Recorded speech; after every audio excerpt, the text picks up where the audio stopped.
पुर्गोतोरींतल्या आत्म्याक मागणें सुंकरार येसोर पदवेदार दोनयान देवा जेजू तुज्या देवीक पुतान कुर्साच्या लांकडाचेर ताचें भोव आमोलीत रगत वारयलें अदीक करून ताच्या पवित्र हातांतल्यान आनी पांयांतल्यान त्याच रगता वरवीं पुर्गोतोरींतल्या सगल्या आत्म्यांची सुटका कर म्हूण हांव तुजे लागीं मागतां.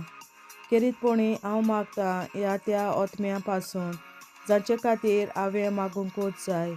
म्हजे कसलेच शेलमोडायेक लागून ह्या आत्म्यांच्या सर प्रवेशाक कसलीच आडखळ पडूं दिवं नाका दोनया.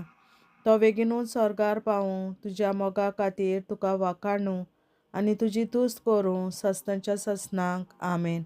आमच्या बापा सुर्गींच्या तुजें नांव पवित्र जावं, तुजें राज आमकां येवं, तुजी खोशी स्वर्गार जाता तशी संवसारांत जावं.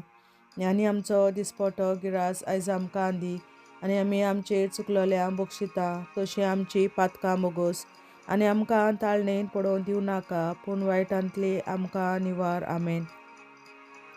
नोमान मरे कृपेन बोलोले सर्वेस्पोर तुजे ताय आसा ओस्तोऱ्या मोदें तूं सोदोव आनी सोदय तुजो पूत जेजू.